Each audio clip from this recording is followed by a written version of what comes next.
início. Boa noite, comunidade e região, tudo bem com vocês? Hoje é uma quarta-feira para lá de especial. É isso aí, hoje nós estamos com uma convidada, aliás, não só uma, duas, né? Nós estamos aqui ao vivo com a Francisca Benvenuto. Boa noite, minha parceira aqui do programa Sororidade em Alta, que é a Flávia, né? Que está sempre aqui comigo. E nós temos uma pessoa muito importante para nós hoje aqui, que é a Adriane. É isso mesmo, Adriane, consultora financeira. Boa noite, Adriane. Boa noite, meninas. Boa noite, comunidade. Estou muito feliz de estar aqui. Obrigada pelo convite. Não, imagina, nós que agradecemos porque, como eu estava comentando com a Flaviane, nós estamos fazendo esse trabalho com mulheres, né? E nós já tivemos a oportunidade de falar outras vezes, mas nunca encaixava.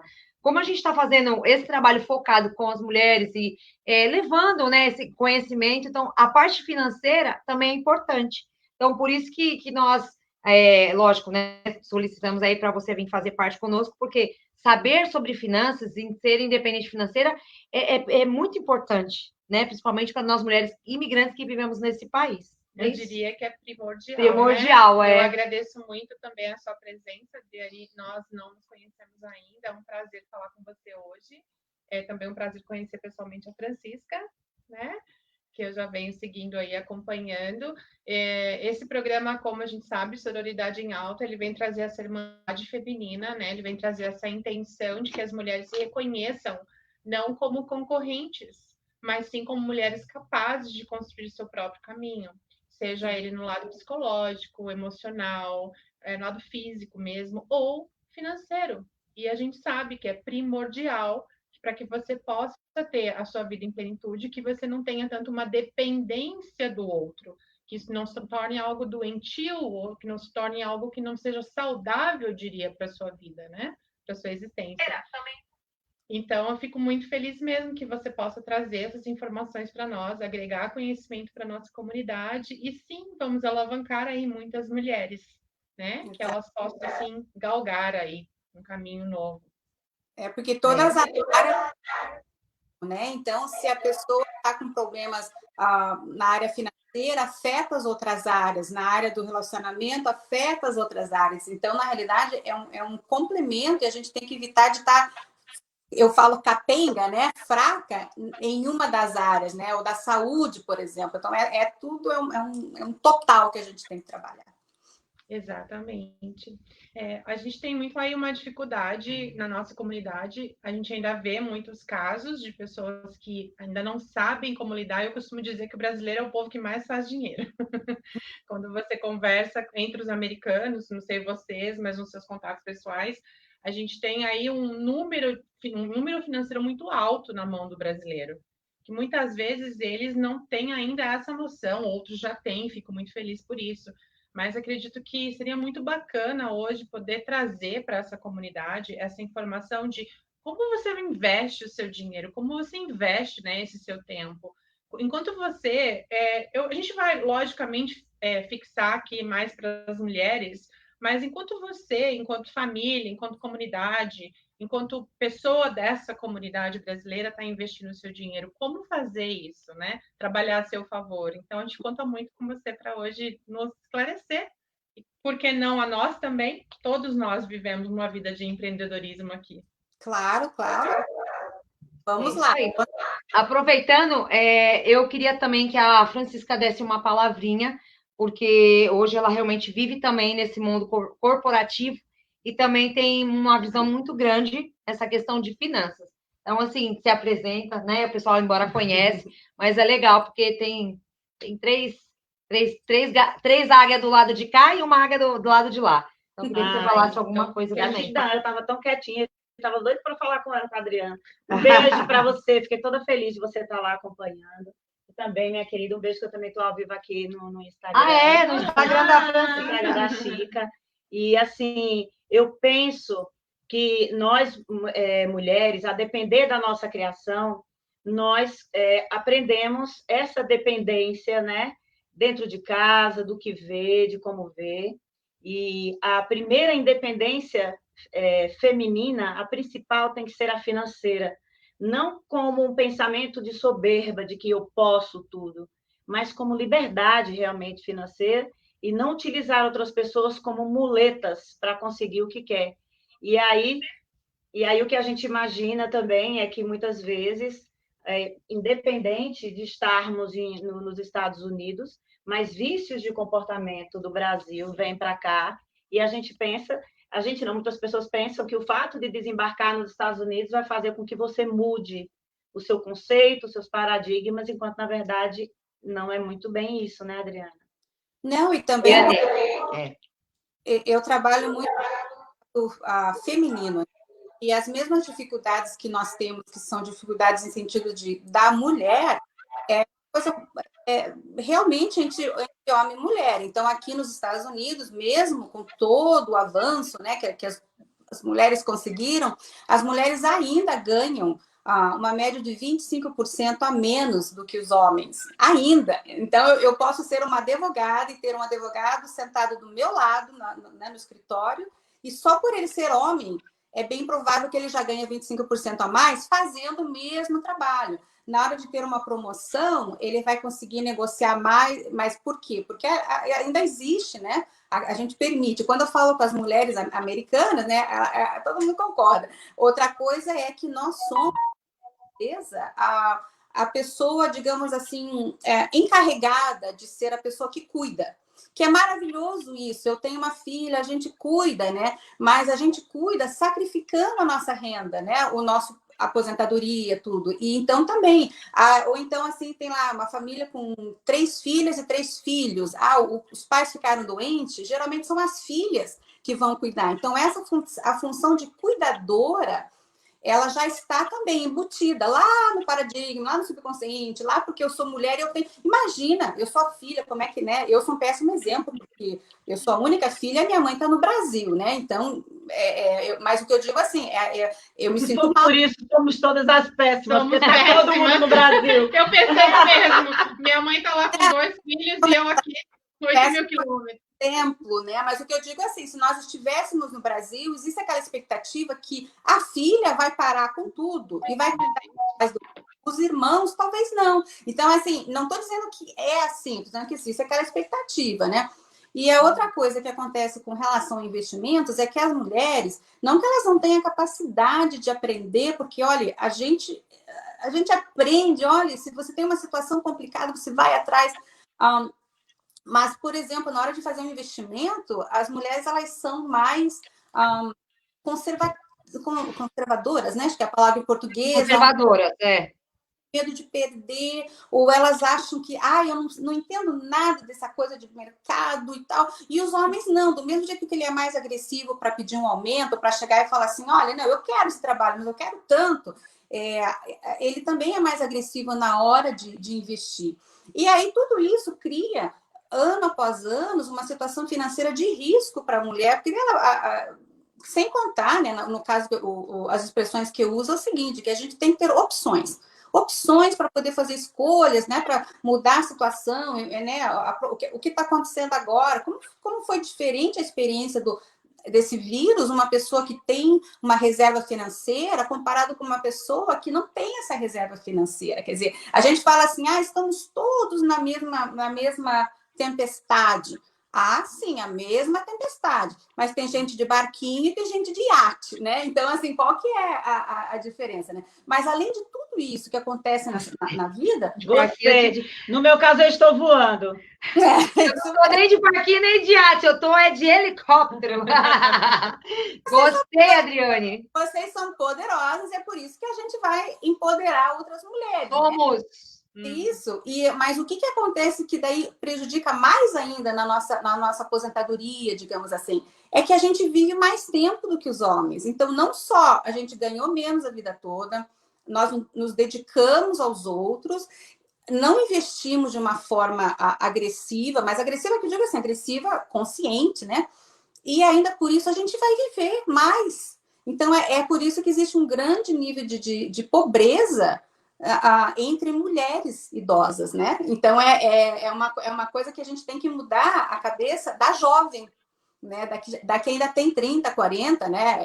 Eu já tenho 50 e ainda me acho jovem. Então, assim, para que com 70 já não dá mais, entende? Daí você realmente, né, não tem opções. Então, é um processo de mudar, né? E a primeira coisa que eu falo qual é o valor do seu trabalho, indiferente do que você faz, indiferente do seu estado migratório, para você se pagar antes, para você ter essa independência financeira antes, né? A gente está cuidando de todo mundo e deixa a nossa independência financeira por último, né? Então, estamos nessa linha de pensamento de mudar, né? De mudar como a gente pensa, como você Paradigma, né? O recado, desculpa, só para descontrair, posso descontrair? Descontrair Descontrair um pouquinho, não desconstruir. Sempre recebo recados, o dólar está 5,30, vai mandando. Fico olhando a cotação do dólar da família, né, para poder, vai mandando aí, ó, tá baixando. Você vê, né, como você está muito correto em relação a isso. Mas a rima de família, né? Então, de prioridades, é uma questão, entende? Se a tua prioridade é fazer o teu dólar valer o máximo, beleza, você pula de alegria. Mas se a tua prioridade é ter qualidade de vida aqui na América, e daí se o dólar tá 4 ou tá 5, né? Então, é o autoconhecimento, né? Que você deve saber, é o que a gente faz. O que é a primeira coisa que a gente faz? É o autoconhecimento. O que é importante para mim? Tudo bem se eu não tiver opções, mas eu acredito que a maioria das pessoas conscientemente não é tudo, não é, né? A gente quer opções. Mas agora nós queremos saber quem é a Adriane realmente e o que ela faz. Então, tomar um galinho. Eu estou na América há 32 anos e eu vim, na realidade, de vez, né? Há 32 anos eu vim para fazer um intercâmbio. Eu sempre fui muito estudiosa, eu ganhei uma bolsa de estudos e eu fiz a high school aqui e voltei para o Brasil. Eu sempre gosto de contar essa parte da história, porque daí eu cheguei lá no Brasil, fiquei lá 2 anos e já não me adaptei muito e já tinha aquela vontade de voltar para os Estados Unidos, mas como eu era muito estudiosa, né? Eu quis voltar para fazer a faculdade.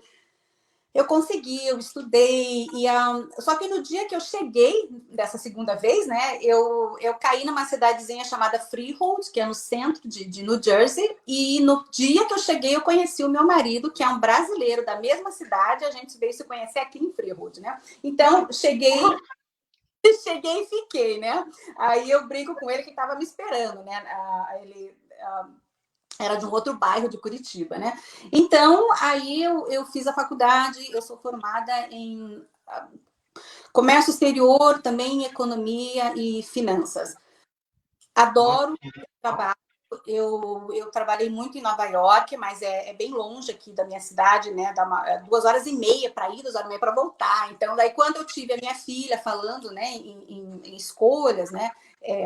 Eu parei de trabalhar em Nova York para começar uma família e tal, e agora eu trabalho para uma empresa, eu sou especializada em seguros e investimentos. É o que eu faço agora, há alguns anos já. E olha só, né? Parabéns, realmente. A gente vê que você assim, respira essa questão de financeira, de investimento, quando a gente conversou outras vezes. E aproveitando assim, por que assim, você criou o Instagram, você sabia as dicas financeiras? Qual foi assim a razão de ser e a necessidade que você viu? Realmente porque a comunidade precisava se inteirar, ou porque é um trabalho social que você quer fazer? Por que nasceu, você sabia?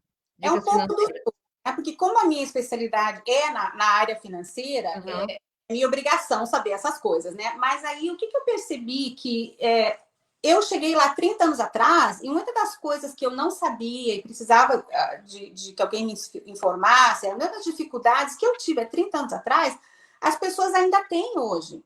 Puxa, como é que eu faço isso? Como é que eu abro uma conta de banco? Puxa, eu quero comprar uma casa, mas como é que eu faço? Então, são as mesmas dificuldades, apesar de que já passaram 30 anos. E quando a gente fala das mulheres em particular, aí já vem aquelas dificuldades que a gente já falou, né? De ganhar, mas a dificuldade de ser o estrangeiro e não ter acesso a uma informação sólida. Eu tenho, assim, uma certa implicância quando a pessoa fala assim, eu ouvi dizer. Não, peraí, ouviu dizer de quem? Se você vai no médico e o médico falou para você, olha, você está doente.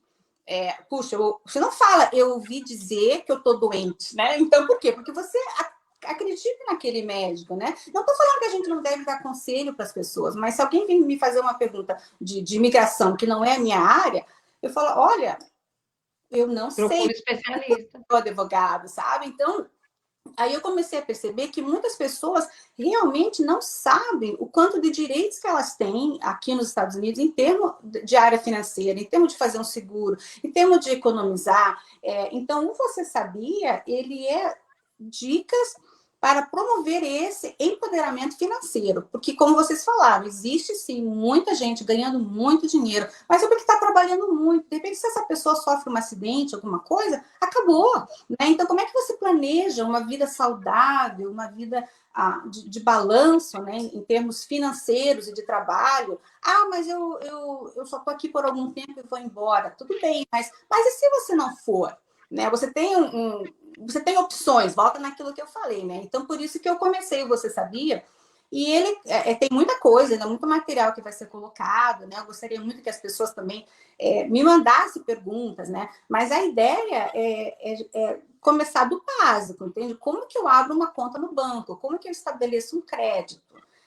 Que diferença imagina na vida de uma mulher ela ser uma ajudante de house cleaner, por exemplo, ou ela ter o próprio carro? Olha a diferença. O próprio carro, ela já né, tem muito mais potencial. Mas como é que ela compra o próprio carro se ela não tem, se ela está ganhando pouco, não dá para economizar? Então, sabe, é uma coisa assim que tudo bem, não pode comprar hoje, mas vamos programar daqui 1 ano, 2, entendeu? Esse progresso porque esse país é maravilhoso, ele é muito abundante, não tem por que a gente passar necessidade, indiferente, né? Claro, tem exceções, mas é um país maravilhoso, a gente só tem que planejar um pouquinho melhor. Eu queria fazer uma pergunta para você. Não sei se as meninas também têm alguma pergunta. Também. Pode ir. Olha só, você falou em seguro, né?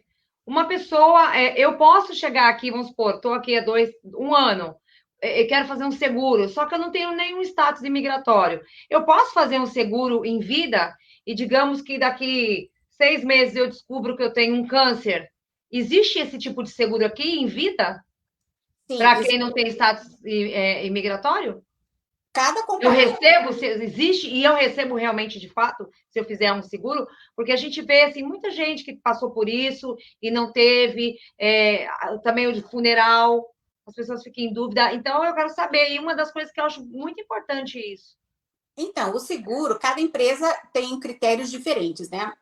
Mas o que eu posso falar da minha experiência é que a nossa empresa considera uma pessoa que está fazendo uma aplicação, né, para um seguro de vida, um residente dos Estados Unidos, se ele mora aqui e se ele tem a intenção de continuar morando aqui, mesmo que daqui 1 ano, 2, ele resolve ir embora. Mas hoje, na hora que você aplicou, você mora aqui. Então, por exemplo, uma pessoa que não é legal, na hora que você vai responder as perguntas, a gente pergunta lá, qual é o número do social? Não tem. Aí a própria aplicação fala assim, mas por que não tem? Porque não é um cidadão americano. Residente permanente. Isso. Tem o green card? Não tem. Por que não tem? Porque ainda está esperando, está se legalizando. Então, você explica tudo. Aí tá. Então, eles tem o tax ID? Então tipo, a empresa sabe que o seu status imigratório é irregular, ou pelo menos temporário, ou seja, cada pessoa tem um... Quando não tem o social.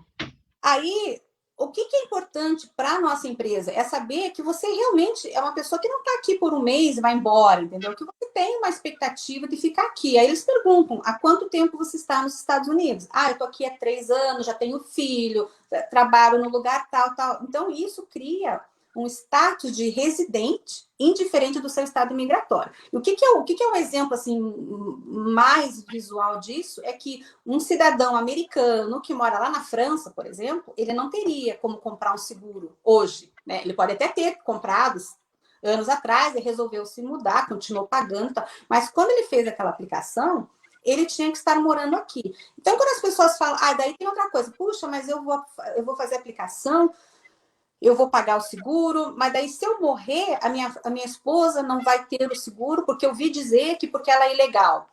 Não tem nada a ver, porque a empresa já te deu esse seguro sabendo que você não está documentado. É um contrato. Como é que funciona um contrato de né, uma aplicação de seguro? A partir do momento que você é aprovado, baseado na sua saúde e tal, você concorda, por exemplo, eu vou pagar $100 por mês e eu tenho um seguro de $100 mil, um exemplo. Esse é o contrato. Então, se você vir a falecer, a família vai receber esse dinheiro. Aí você falando dos living benefits, né? Benefícios em vida. Em vida. Aí, outros tipos de seguro, aonde você coloca como se fosse anexos.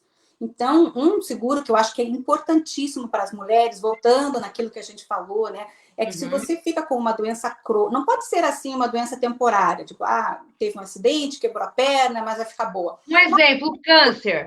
Isso, um câncer, um Alzheimer, um AVC, coisa assim.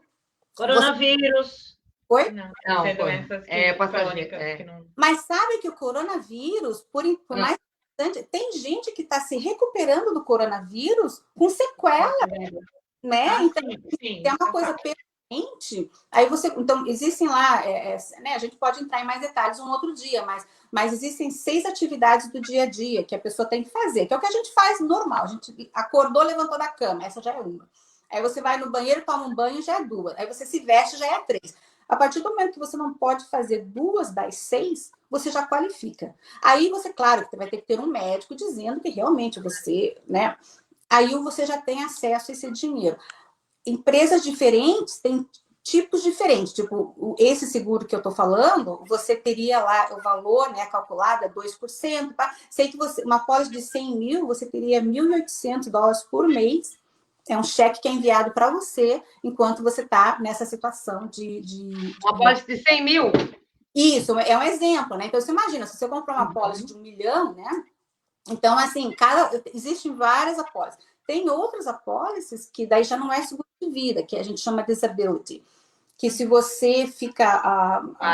não pode trabalhar, aí você vai receber lá, você compra baseado no seu salário. Aí eu ganho 5 mil por mês. Se eu não puder trabalhar, eu quero continuar recebendo 5 mil por mês. Então, centenas de tipos de seguro, né? Mas o que o imigrante tem que assim, ter consciência é que sim, que ele qualifica para muito, não vou dizer para todos, porque tem algumas coisas que tem mais a ver com o governo, daí é mais complicado. Mas ele tem acesso, sim, a seguro. Adriane, acho importante você relatar também, me corrija se eu estiver errada, é que mesmo que você compre um seguro aqui nos Estados Unidos, independente do seu status migratório, você pode ter como seu beneficiário alguém que vive no Brasil. Sim. Eu não sei se isso vai variar de uma companhia para outra, mas eu tenho seguro, por exemplo, em que meu marido é meu beneficiário, mas também minha sobrinha, que é a minha única sobrinha, também é beneficiária, por exemplo, e ela está lá no Brasil. Então, também tem alguns tipos de seguro que eu tenho conhecimento que, se você faz esse Living Benefits, que é vivendo desse benefício, não sei se a tradução seria essa, se acontece algo comigo e eu decido viver no Brasil, eu tenho também a condição de continuar recebendo esse valor, não é porque eu me mudei, eu já pagava esse seguro, eu era uma residente aqui, então, como você mesmo disse, fui aprovada enquanto uma residente americana, documentada ou não, não importa, mas agora estou me mudando de país, eu continuo tendo esse meu benefício. Isso seria, eu não sei se seriam todas as companhias ou somente algumas? O que você pode dizer sobre isso? Outras, né? O que eu posso falar é como a nossa funciona. Então, se imagina assim, você tem esse seguro, você já pagou lá 7, 8 anos, e agora você está numa situação onde você quer receber esse benefício. E você está aqui morando nos Estados Unidos. Você vai ter que dar uma documentação de que você está nessa situação, de que você realmente não pode fazer essas atividades do dia a dia. Aí você tem que, digamos assim, provar para a empresa. Se você está morando lá no Brasil, 2 coisas aconteceram nesse meio de tempo. Primeiro, você continuou pagando a pólice, né? Aí, então, você ainda tem a pólice. Só que agora isso mudou para o Brasil. Então, você talvez tenha que provar, de alguma forma, tradução de documentos, até talvez virem um médico aqui nos Estados Unidos, que você realmente está nessa condição. Para evitar fraude, né? Porque imagina, você pode estar lá no Brasil e estar na praia dizendo que está... Então existe essa preocupação. Mas uma vez que você provou que você realmente, né, poxa, se você teve um AVC e você, né, um ataque seja lá o que for, né, então não faz diferença aonde você mora, né? E com relação ao dependente, estando lá no Brasil, eu faço isso, já fiz muito seguro assim para mães que são mães solteiras aqui nos Estados Unidos, né? Então elas querem deixar dinheiro para os filhos, mas o filho de menor, ele não tem acesso ao dinheiro porque ele é de menor, né? Ele tem que ter 18 anos. Então, o que a gente faz, assim, né? Então, a mãe fez um seguro para o filho, mas ela não tem ninguém aqui, ela só tem uma irmã lá no Brasil. Então, na própria pólice, você diz que você quer que o dinheiro é para o filho, mas que essa irmã é a responsável por aquele dinheiro, e aí a empresa vai dar para essa irmã, porque você indicou que você quer que essa irmã. Então, é tudo no papel, é tudo contrato, sabe? Não tem... com relação a velório, por exemplo, que é muito importante. Às vezes, a pessoa não tem $10 mil, né? Eu ouvi dizer que custa mais de 20 para mandar um corpo para o Brasil, né? Se você tem uma pólice de seguro, digamos de 100 mil, e você não tem 25, mas é uma situação de urgência. Se você chegar para a funerária, e isso eu já tive casos que já aconteceram, né? E falar assim, olha, hoje eu não tenho 25, mas eu vou ter, né? Eu quero mandar esse corpo para a funerária, ela faz o trabalho para você enquanto você recebe o cheque da empresa, sabe? Então, isso eu acho que traz tanta paz na cabeça do imigrante, né? Não ter que se preocupar com isso. Então, é tudo coisa que está ali, está no contrato, não tem como a gente não fazer. E foi bacana você comentar também a respeito desse seguro pela invalidez, né, ou temporária, né, ou definitiva, porque a gente tem casos aí na comunidade de acidente de trabalho que muitas vezes não conseguem provar a responsabilidade da empresa, porque nem sempre sabem se essa empresa é uma empresa que tem todos os seguros e legalmente responsável por aqueles funcionários, né? E aí, por exemplo, eu tive pais de famílias que eu acompanho que caíram, quebraram, fraturaram o pé em vários lugares, e aí passaram 5, 6 meses em casa sem poder trabalhar, ainda estão em recuperação e não receberam ajuda financeira desse patrão, vamos dizer assim, né? Porque muito provavelmente ele não estava segurado. E eu acredito que nesse momento faria uma diferença enorme, né? Não, nossa, às vezes 6 meses que você tem uma situação de desafio dessa, pode atrapalhar a sua vida muito, sabe? Então, existem 2 tipos de seguro. Esse que você está falando é o Workers' Compensation, né? Quando a pessoa ela se machuca no trabalho. E quem tem a obrigação de ter é o empregador. Então, digamos que alguém trabalha, diferente do estado migratório, você trabalha para uma empresa e você se machucou no trabalho. Aí, o empregador, né, o dono da empresa, ele tem 3 obrigações, inclusive. Ele tem a obrigação de pagar pelo seu tratamento médico, ele tem uma obrigação de pagar, dependendo da pólice, geralmente é 80% do teu salário, então, digamos, você ganhava 1.000 por mês, né? Ele tem a obrigação de te pagar uma porcentagem, e além do mais, você tem o direito de processar. O pessoal fala assim, eu vou processar o meu empregador. Não é. Esse seguro Workers' Compensation, você tem o direito de ter uma remuneração pelo seu prejuízo físico, digamos assim, né? Então, você se machucou, esse caso que você deu, machucou, quebrou o pé. Tudo bem. Então, você recebeu o tratamento, mas veja bem, você quebrou o pé no trabalho. Se você quebrou o pé fora do trabalho, nada disso vale. Então, você quebrou o pé no trabalho. Nem durante o caminho, no translado, não. Não, tem que porque ser no território do trabalho. Só no trabalho. Então, Workers' Compensation isso que eu falo, esse país é um país maravilhoso. O trabalhador ele é muito protegido. Mas o dono da empresa tem que ter o seguro e você tem que provar que você ganha $1.000 mesmo. Agora, se você só está recebendo cash, se você não declara imposto de renda, por isso que diz você tem que como é que você tem que ter também a sua parte na responsabilidade, né? E aí, então, digamos que você machucou a perna, você já foram feitas todas as operações mas o teu trabalho era um trabalho que você precisava usar a sua perna, né, para sei lá, trabalhar na construção. E agora você nunca mais vai poder fazer aquele trabalho, por causa do que você já se recuperou, né? Mas você teve como é que diz assim, o machucado foi muito sério, você vai ter que fazer outras coisas.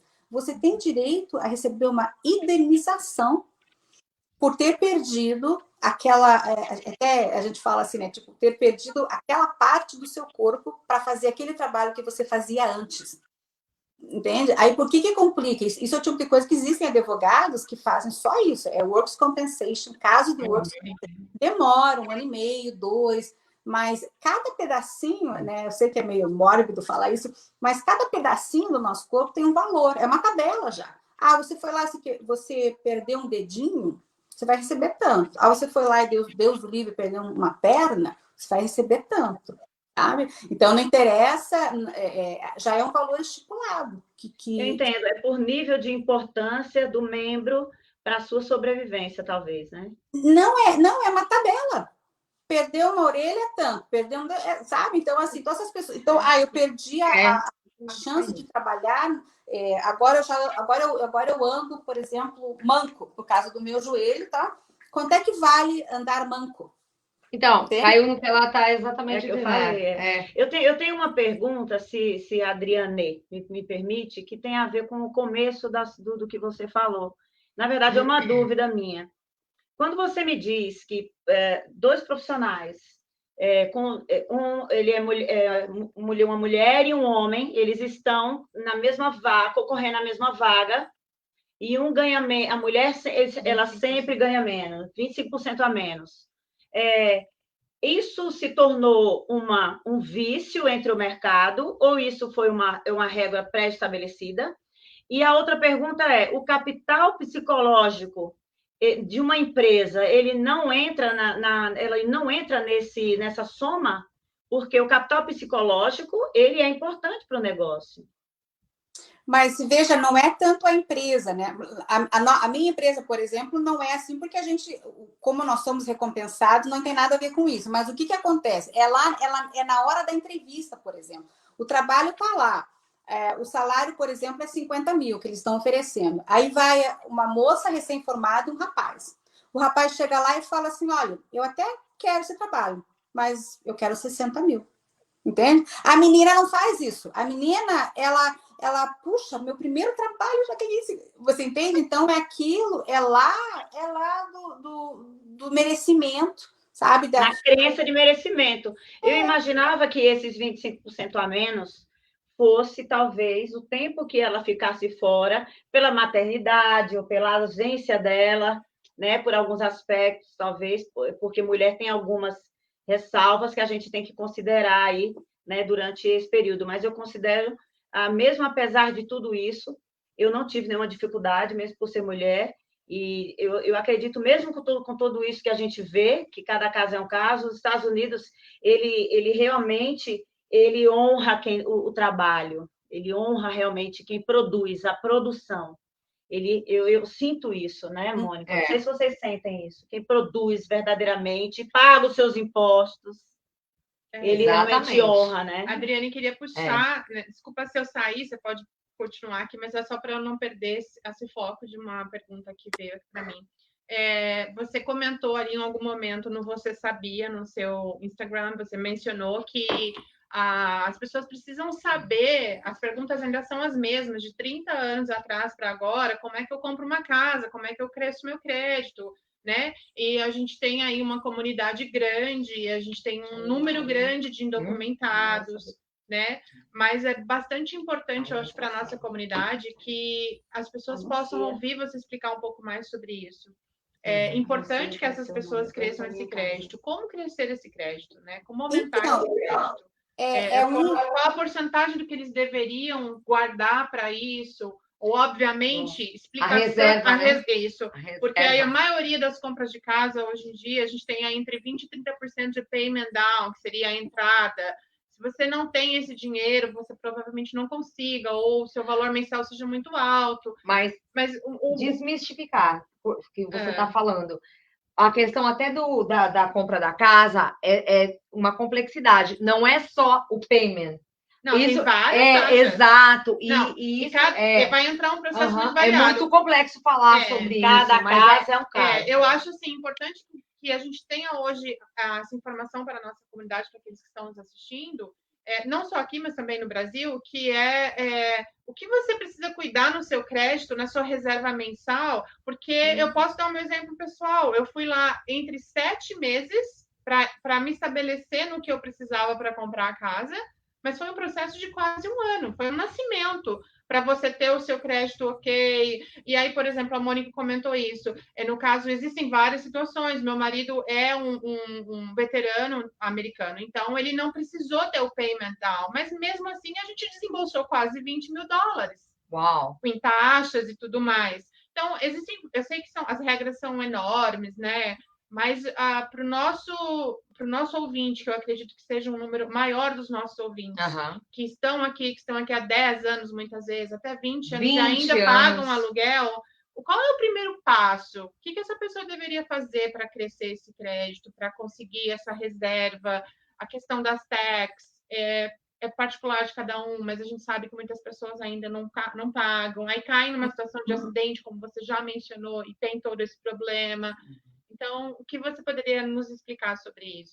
Então, vai estar num nível diferente, né, de quanto tempo chegou e tal. Mas digamos assim que você chegou há alguns anos e você há 2, 3 anos e você não sabe realmente se você vai querer comprar uma casa. Então, na realidade, não é nem sobre o assunto de comprar uma casa, é o assunto de ter a opção de comprar se você quiser. Então, eu sempre falo assim, opções de ir embora, de ficar, mas nesse meio de tempo ter uma vida de qualidade, né? Então, que nem eu dei o exemplo de você poder comprar o seu próprio carro. Isso já é uma opção, né, para quem acabou de chegar. Mas, então, o que seria, assim, um passo a passo, né? Que acho que é isso que você perguntou. Como é que você se prepara para uma coisa que talvez vai acontecer daqui 2, 3, 4 anos, né? E 3, 4, 5 anos passa muito rápido, né? Muito rápido. Mas, E acho também importante mencionar o quanto que a casa é considerada, pelo menos foi assim que eu aprendi aqui, né? Eu sou nova nos Estados Unidos, eu tenho 8 anos, mas a casa é o seu maior investimento nesse país quando você não é do mercado financeiro. Ele é considerado o seu maior investimento. Depois dele, um veículo. Se eu não aprendi errado, vamos dizer assim. Não, onde a gente mais põe o nosso dinheiro é na nossa própria casa. E, puxa, mas a casa está despesa. Mas se você tem a intenção de ficar naquele local, você tem abatimento no imposto de renda, do juro que você paga na casa. Quando você for vender, claro que acontece às vezes você levar um grande azar e bem na tua rua as casas perderem o valor, mas não é o normal, entende? O normal é sempre o imóvel a crescer de valores, né? Mas não depreciar. Não depreciar, exatamente. Então, o que seria assim, um passo a passo para quem quer ter um bom crédito, né? Para ter a opção da casa própria? O primeiro, assim, a coisa mais importante, e mulheres não têm também o hábito de fazer isso, é fazer um orçamento. Você tem que se conhecer. O quanto que eu ganho, o quanto que eu gasto. Eu preciso economizar tantos $1.000 para comprar uma casa, né? Vamos usar o exemplo da casa, então. Eu quero comprar uma casa, eu preciso economizar tanto, porque eu já sei que é mais ou menos isso que eu vou dar de entrada, naquela vizinhança e tal. Então, você tem que ter um orçamento. Se você não está economizando, tem aonde você pode gastar menos. Puxa, não, eu já vivo apertado. Tem como você ganhar mais? Algum lugar ali, mas é o orçamento, que às vezes também daí volta mais naquele lado mais, né, psicológico. De repente, a gente chega na América e acha que o legal é você ter esse poder aquisitivo, você vai lá, você compra, mas são coisas que não estão te satisfazendo, né? A roupa aí, prejudicando. E você não está se programando. Então, a primeira coisa seria realmente saber onde é que você está financeiramente, né? Aí, abrir uma conta corrente. Você abre uma conta corrente para administrar suas contas do mês. Mas também ter uma conta separada, porque eu chamo o nosso fundo de emergência. Ele pode ser uma economia, visando essa casa lá no futuro. Mas se acontece um Covid, ou se você se machuca, né? Aquele sonho da casa talvez tenha que esperar um pouquinho mais, né? Mas se você não tem esse fundo de emergência, daí você se endivida, você está mais para trás ainda, né? Então, o fundo de emergência, cada pessoa vai ter o próprio orçamento e vai saber. Mas pelo menos uns 10% da sua renda, para que o americano tenha esse número de pelo menos 6 meses. das suas despesas, né? Você tem que ter guardado esse dinheiro em caso de emergência, né? Então, nessa altura do campeonato, você já se conhece, você já sabe quanto você ganha, já sabe que a casa é a tua prioridade e você já tem essa reserva. Aí você vai começar como é que eu posso estabelecer crédito?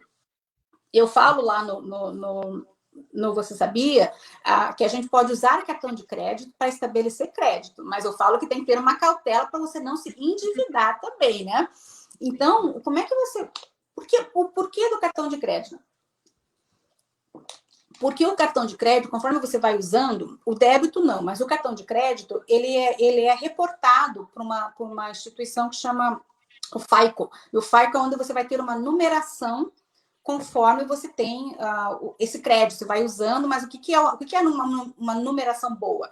Você vai usando e vai pagando, vai usando e vai pagando, né? Porque se você vai usando e não vai pagando, a tua numeração, né, é pior. Então, você vai estabelecer crédito usando o cartão de crédito. Mas tem várias coisas que, né, Você Sabia, né? Que você não pode, por exemplo, você tem 3 cartões de crédito, 5 mil de crédito em cada um. Aí você vai, estoura todos, tá? Com 4.900 em cada um e você só paga o mínimo. Aí isso, na realidade, te prejudica. Porque agora você tem 3 cartões de crédito, mas o que está dizendo ali? Que você está atolado já. Então você vai... E não vai poder comprar casa. Porque você já... Você não está dando... Não, sabe, porque, olha só, você está falando tudo isso aí, nós vamos ter uma série para falar sobre dona da sua casa, tá? Que é um especialista em mortgage de New York, é um brasileiro.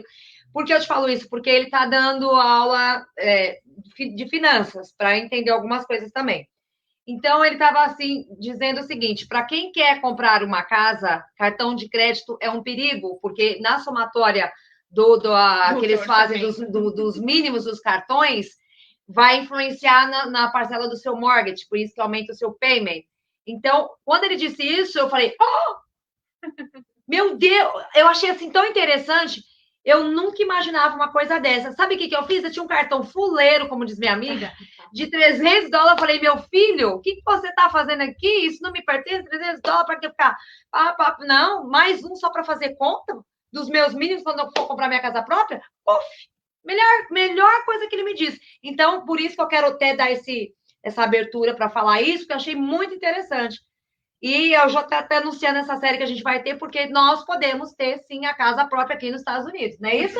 Né, Flaviane?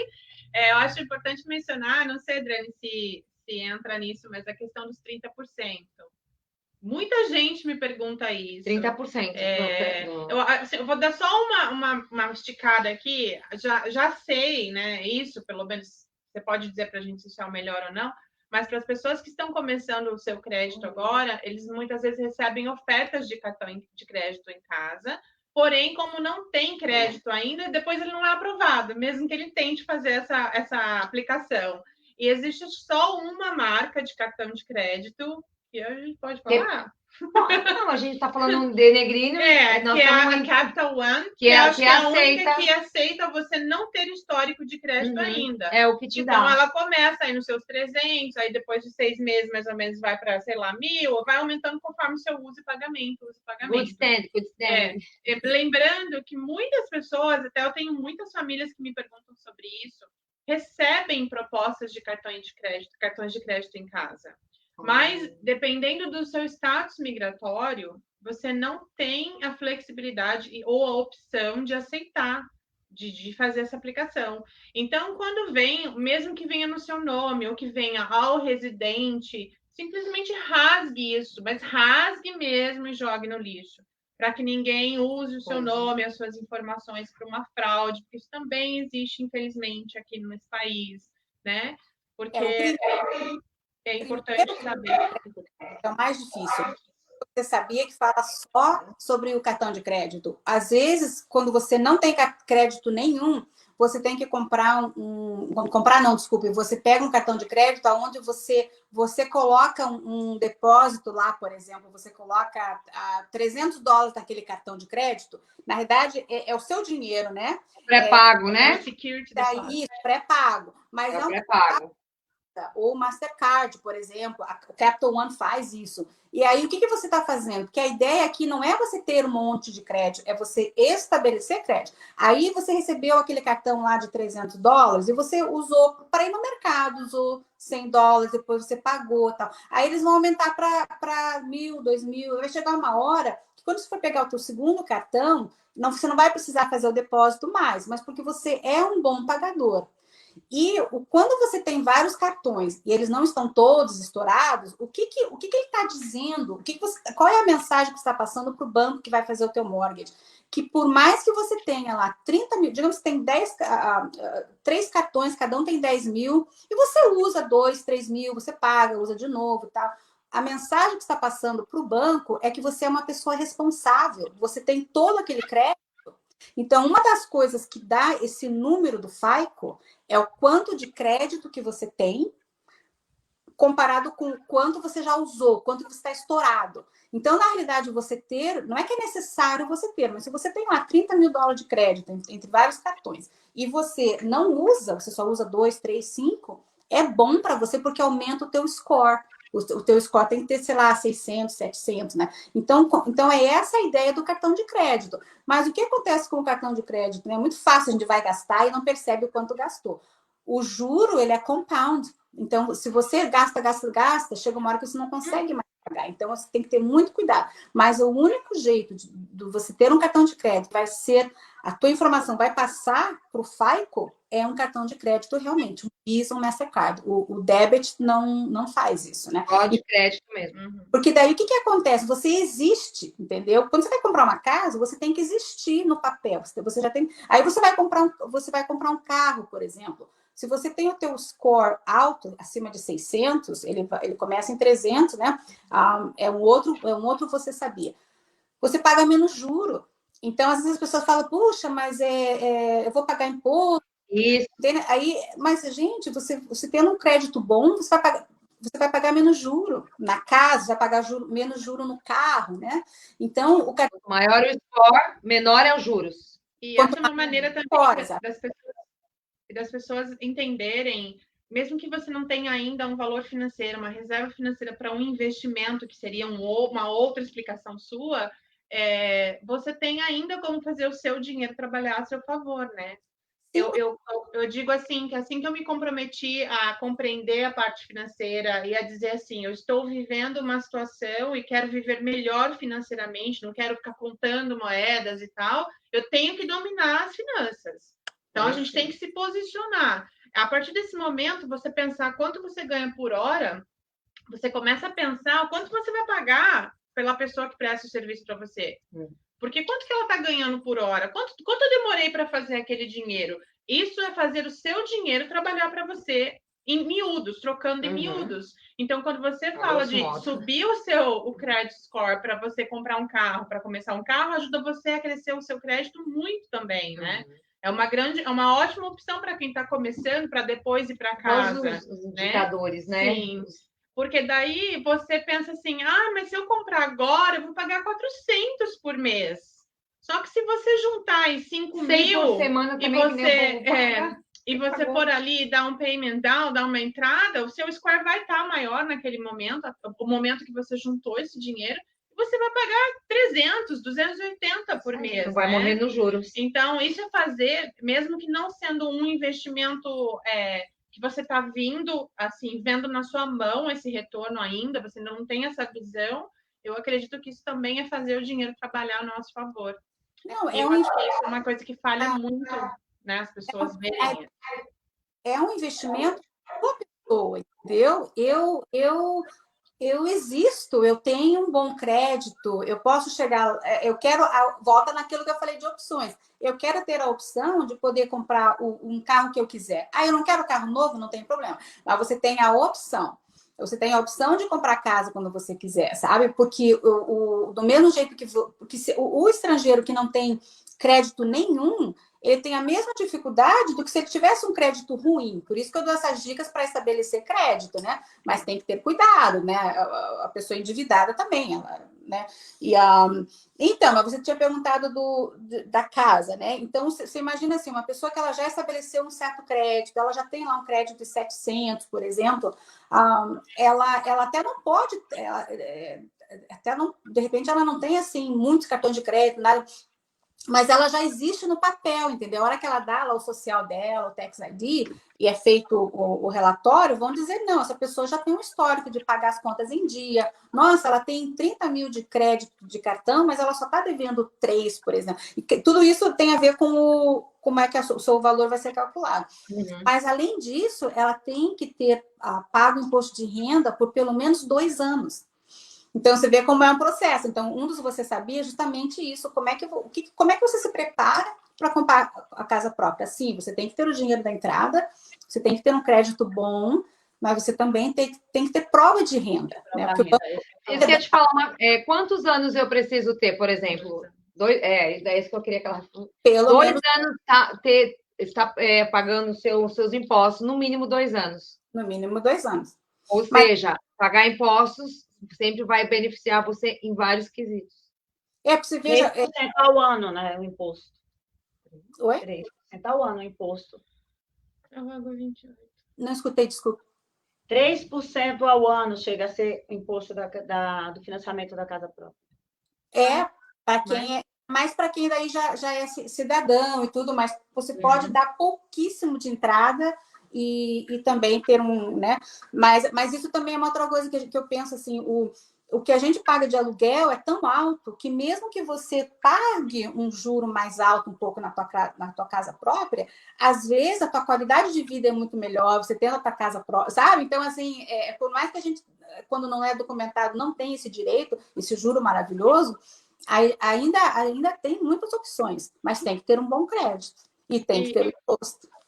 E acho importante também, mesmo que não entre agora contigo, mas para deixar para as pessoas saberem mesmo em casa, aqueles que já compraram a sua casa, que fizeram financiamento, que foram aprovados, algumas vezes recebem correspondências aí oferecendo um refinanciamento dessa casa por um juro menor, ignoram essas correspondências. Não deveriam, logicamente você tem que saber, né, quem é que está te enviando esse documento, mas é importante você ligar para quem financiou a sua casa, o banco que foi, que fez, ou a companhia de mortgage, e perguntar sobre a veracidade disso, porque há a possibilidade, sim, de quem naquele momento foi aprovado com, por exemplo, 4,75 de juro, nesse momento cair para 3,75, porque os juros estão caindo desde o último ano até agora, né? Acho que isso também é bastante legal de ressaltar. Mais longo, entendeu? Ele já provou que ele é um responsável, ele tem pago o mortgage dele em dia, né? Então, de repente, lá aquele outro banco que está mandando essa propaganda, pensando, puxa, eu quero esse cliente, ele é um cliente... Comprar, né? Comprar a dívida do outro. Né? Então, você veja, vai chegar uma hora que os bancos vão competir para ter você como cliente, não é você lá pedindo, pelo amor de Deus, né? Não, Eles te convidando, mas né? bem isso também quando eu comentei do cartão de crédito, né? Quando você começa a receber propostas em casa, porque eles estão sabendo da sua movimentação financeira de alguma maneira, mesmo que você não tenha condições para esse histórico, para essa aprovação. E com relação ao que eu comentei do mortgage, é isso sim. E se a gente pode receber tanto de outras companhias de mortgage, outros bancos, outras companhias na sua casa, como também da própria companhia. E aí, por exemplo, no meu caso, eu tirei dúvida, né, com a minha própria companhia. Eu não precisei apresentar nenhuma nova documentação de prova de renda para diminuir o juro mensal do nosso pagamento. E o que você disse quando as pessoas às vezes estão pagando um aluguel muito alto, que é sempre até melhor pela qualidade de vida que tem a sua própria casa.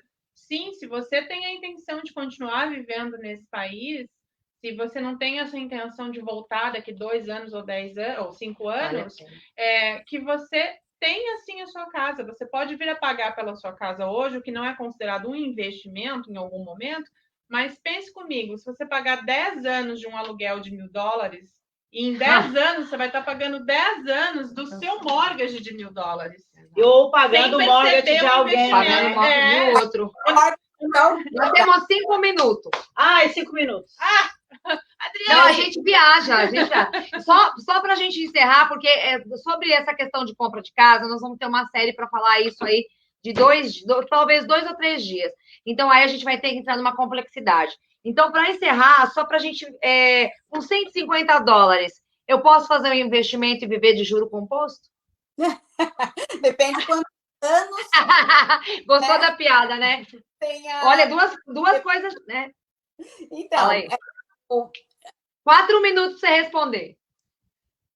Quanto antes a gente começa a investir, mais esse dinheiro vai crescer. Então, é claro que se você tivesse voltando, né? A gente já fez aquele orçamento, já tá. E aí você começa a investir. Eu tenho um cálculo que eu falo assim: é o milagre dos $100. Só que eu calculo assim: $100 por semana, que é 5.200 por ano. A diferença que se você começa muito, muito jovem. Aí é que o compound faz muita diferença, porque você começa lá com 20, 30, aquele dinheiro vai crescer, vai crescer, vai crescer, até você chegar em 1 milhão, né? Mas a diferença é quanto tempo. Se não tiver filho, que tenha que fazer college, e aí a universidade. Não vai conseguir responder em 4 minutos. Outro dia a gente fala de universidade também, porque eu tenho você realmente... Você está passando por isso agora, né? Vai passar, não é isso? Passei por isso. E o que eu fiz? É verdade, sua filha se formou. Né? Eu não Parabéns. sei o que nós temos, né? Mas voltando no assunto de falar com pessoas que são especializadas naquele assunto. Eu sou um agente financeiro.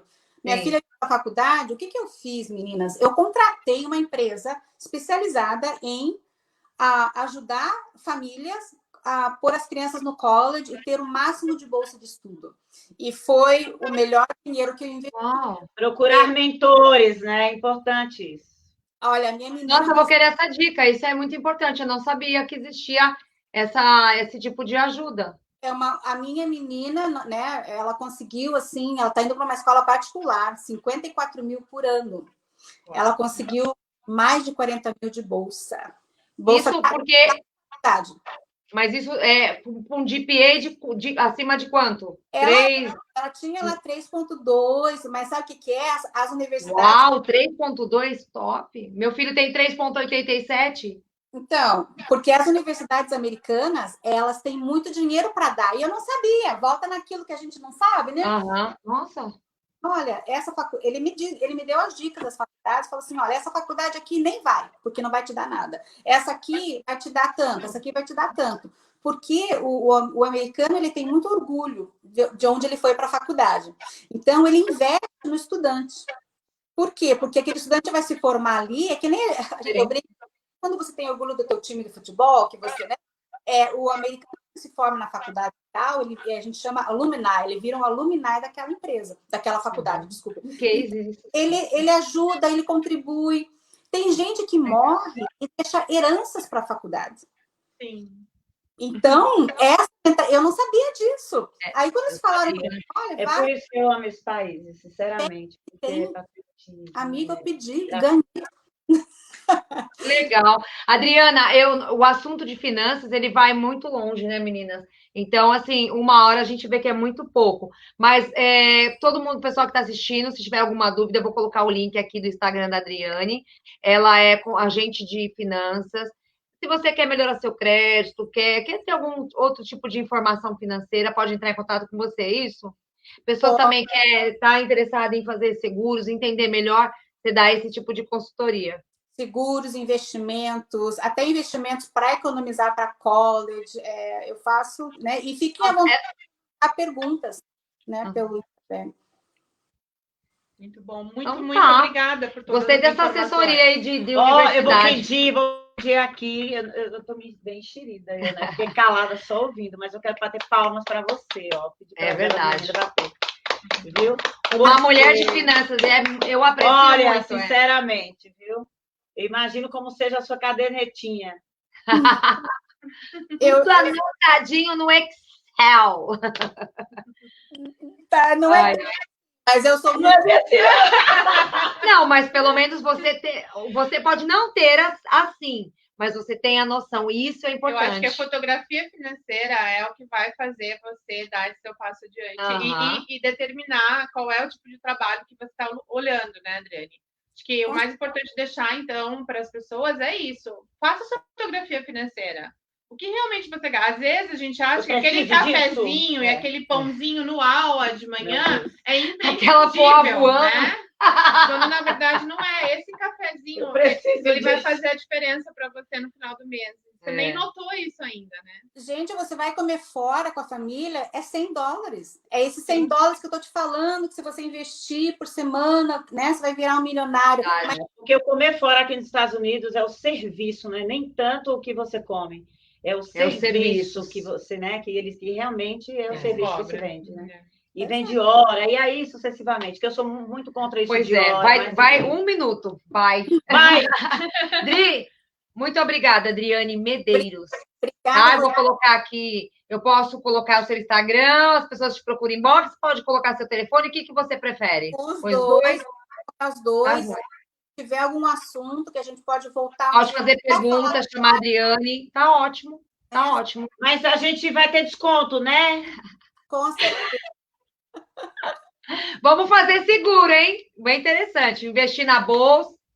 Vamos investir na bolsa, a bolsa dela. Na bolsa da mãe. Louis Vuitton. Na Coach, na Louis Vuitton, né? A Michael Kors. Eu adoro investir na minha bolsa Michael Kors. Viu? Aí sim que o paymento da casa própria vai ser 50 mil, né? Porque haja esforço, cartão de crédito. Eu quero fazer isso aí. Eu quero fazer uma live com você. Vamos investir na bolsa. A gente vai falar sobre bolsa. Vou levar a Mônica e a Mônica vai abrir a bolsa dela, eu vou abrir a minha e você vai abrir. Não, eu vou fazer o seguinte, eu vou colocar lá o quanto que vocês já gastaram em bolsas, que se vocês não tivessem gasto, quando que vocês iam chegar a ter tanto... Eu não gasto em bolsa. Eu não estou comentando porque eu não posso falar sobre isso. Eu não gasto em bolsa. Eu não gasto em sapato, eu juro.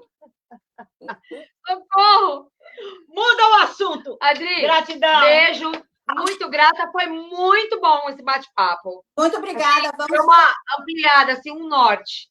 Vamos fazer. Porque eu preciso de você na minha vida. Então tá joia. Um beijo. Obrigado e parabéns pelo seu trabalho. Beijo. Beijo. Ai,